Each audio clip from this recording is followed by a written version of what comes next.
A few new arrivals, a game of truth or dare that starts some trouble, and another birthday gone wrong. It's week 5 of Bachelor in Paradise. Let's break it all down together. Hey guys, it's Kayla Thompson. Welcome back to Shared News. So much happened this week on Paradise, so we're gonna get right into it. But before we do, go ahead and like this video, subscribe to our channel, and hit the notification bell so you never miss any Bachelor content just like this. All right, at the top of the episode, we are at the cocktail party of the rose ceremony where the girls have the roses and 5 guys are at risk of going home when a new girl walks down the beach. It's Bachelor in Paradise Canada's Sam, who's already super confident, giving very carefree, loose and fun vibes. I'm loving that from her already. It's always cool to see people from the other franchises and spin-offs and from other countries come on to our Paradise. And from the get-go, it's literally pure gameplay with all these guys who are trying to get time with her and get a rose just to stay. I'm curious if it's interest in Sam or just interest in trying to stay on the beach. But our dear Sean feels like this is his specific opportunity to be saved by Sam. So he shoots his shot right away and they have probably the funniest interaction. So Sam asks Sean, "How old are you?" He goes, "I'm 26. She goes, "I'm 34. I feel like you're a baby." And from there, Sean is like, "Well, people tell me I'm really mature for my age." And she goes, "Who says that? Your mom?"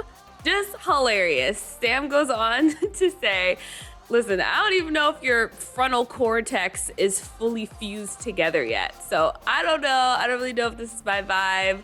I was just cracking up because Sean always has way more confidence in situations that he's in on Paradise and even in The Bachelorette than he should. He has such a big head and it's just so funny to me. Bless his heart. So Sam ends up talking to Peter and they actually do connect because they are the same age.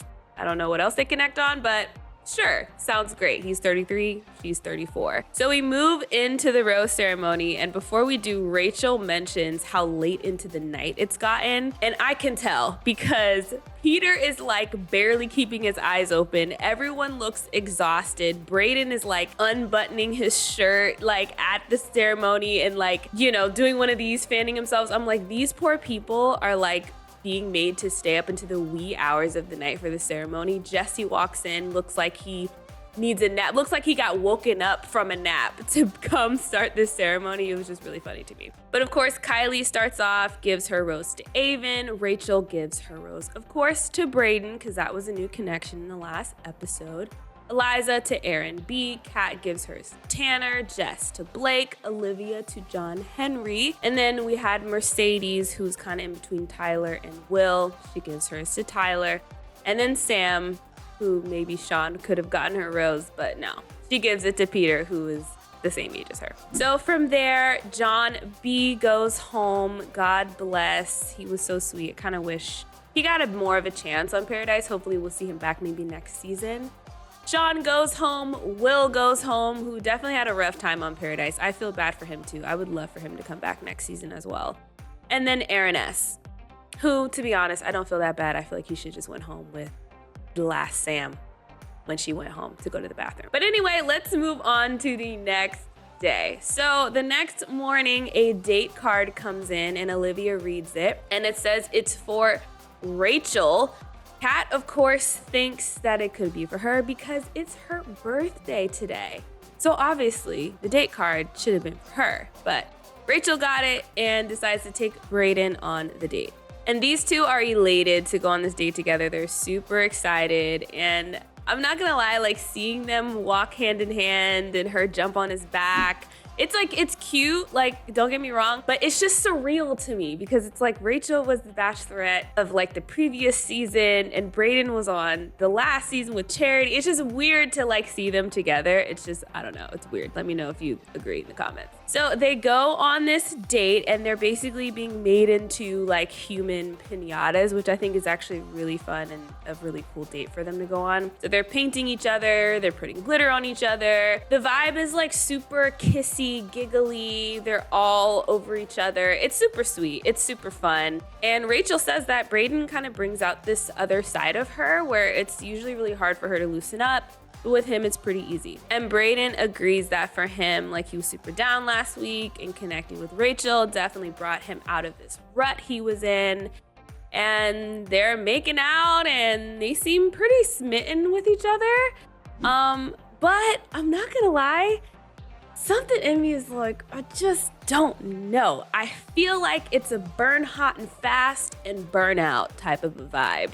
And with that being said, earlier in the episode, before they left for the date, everyone was super jazzed about these two getting together, but Blake felt a little uneasy about it. So Blake did mention that he feels like Brayden is kind of a go into things head first, kind of moves fast and like off of his emotions. But Rachel has been through a lot, and so she kind of takes things more slow and a little more seriously. So with that being said, he's not really sure if they'll actually be good together. And I think I kind of feel the same way, but we'll have to see how it goes because they do seem super into each other. So meanwhile, we had a new arrival in Davia from Zach's season of The Bachelor, who comes down and is immediately interested in Tanner because she says he's into fitness and she's into fitness. So obviously she's interested, and also because it's Kat's birthday.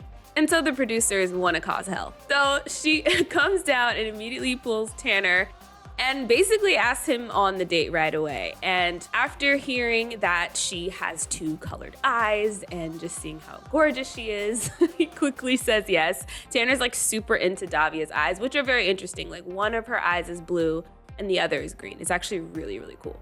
But when poor Tanner, pulls Kat for a chat, I mean, it's clear Kat is livid because, guys, if you didn't know, it's her birthday. Like, how dare he ever say yes to a date with someone else on Kat's birthday. But no, to be fair, I mean, I think Tanner has definitely been kind of backpedaling ever since their date. And so when she does have the conversation with him, she's kind of wanting some clarity on like where he's at. And she feels like she hasn't really gotten some validation from him. And Tanner is basically just like, hey, listen, I feel like this date is where I need to go figure that out and get some clarity. And Kat is like kind of throwing a tantrum in the ITM. The conversation with Tanner gets cut off because Davia comes in and is like, hey, you ready to go? And honestly, okay, with all this being said, y'all, let me cut straight to the chase. I feel like this is kind of just like where Kat's made her bed at this point. Like, Kat has shown the worst display to Tanner of like wanting to stick around and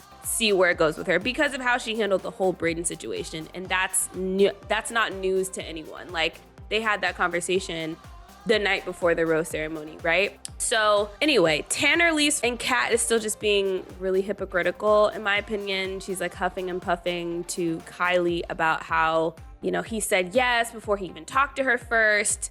When like, does she remember like 2 episodes ago when she literally did the same thing to Brayden, and actually worse because she did not talk to Brayden at all until after the date. But anyway, I digress. So Tanner and Davia are on their date, and I actually think they're super cute together. They have a little dinner vibe, definitely have some chemistry. He keeps bringing up her colored eyes for like the 15th time. And they're dancing. They do the whole dirty dancing thing. Meanwhile, Kat is having another tantrum and is taking it out on a piñata that Brayden and Rachel brought back from their date. And again, okay, I feel like I'm throwing a lot of shade to Kat, and I just think it's because, let's be honest, Kat is 27 years old. Like, the way she's acting is a little wild to me. The yelling and the screaming is just a lot. And the ITM is kind of like the maturity I'm looking for, and I can't find it. And I just, like I said, I don't really feel bad for her with the Tanner thing. I kind of feel like I said, she did the same, if not worse, to Brayden. Like, and also the way she's kind of like operated, like, and shown herself. Like, if I were Tanner, I would have been a little like apprehensive. And he said as much to her, so it's like not really a surprise. And also, just like Sam said, it's not anybody else's fault that it's your birthday today. Like, is Paradise supposed to stop paradising because it's your birthday? Like, I just don't get it. And then lastly, I just think Kat is like very self-centered, and she kind of just only thinks about her. And I think we'll see more of that next week.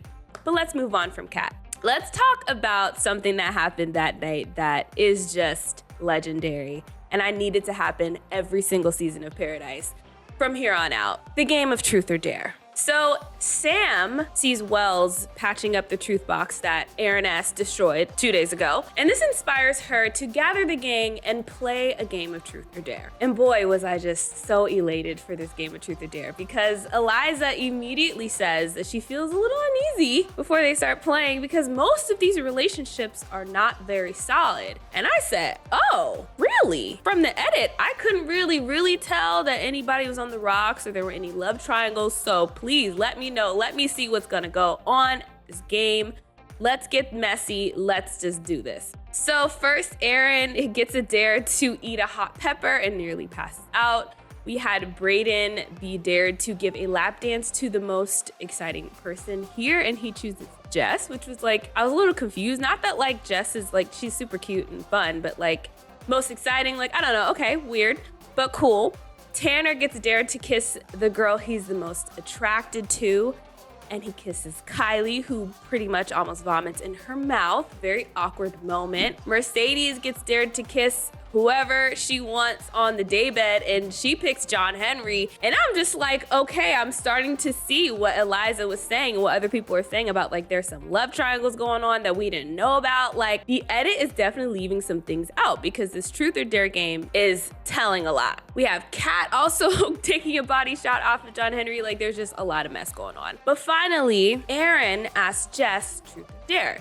She chooses truth, and Aaron asks, is it true that Blake is your number one right now? And when I tell y'all, Jess has the biggest moment of hesitating, like big time hesitates, and then says, yes, yeah, well, because he's the only one that I have connected with. And while that's fair, not a great response, because Blake looks super lost. Later, Blake and Rachel have a chat, and he tells her he's confused. He thought they were good. Hearing that response from her definitely confirmed that she's unsure. So Rachel says this is kind of a big deal because Blake and Jess are the longest standing relationship on the beach, yet the furthest behind. So Blake pulls Jess for a chat, and I have to say, Blake handles this like a gem. He's so mature, he's so straightforward, and he basically tells Jess, listen, I'm kind of not really fully into this because I feel like you're not fully into this.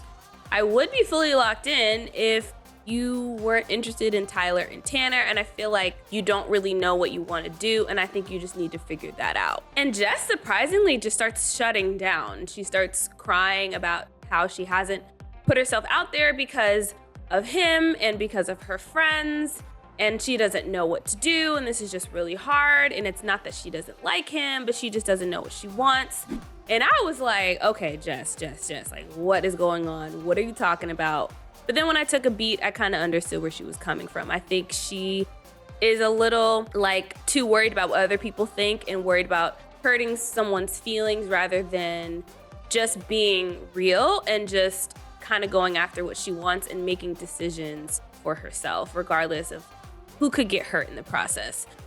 So Blake decides, listen, I just think you need some space to figure this out because it's confusing and I can only be patient for so long. And honestly, he says in the ITM, she hasn't really given me a reason to stay, which I think is completely justified. I think Blake handled this so well. He was so kind in this whole conversation.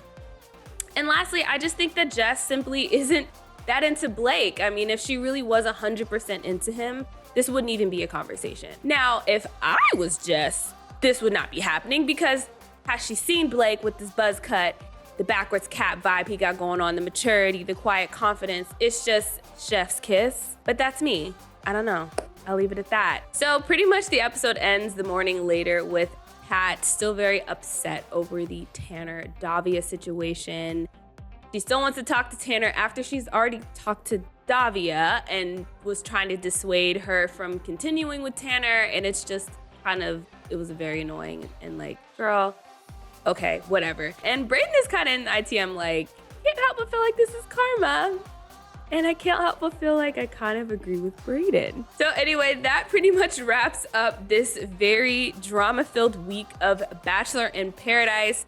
Next week, the drama with Kat definitely turns another page and another bachelorette comes down the beach, but we'll save that for another video. Before we go, be sure to let me know all your thoughts in the comment section below. Give this video a like, subscribe to our channel, and hit the notification bell so you don't miss any more content from Shared News. I'm Kayla Thompson. Once again, come follow me on Instagram or on TikTok. Thank you guys so much for watching, and I'll see you in the next video.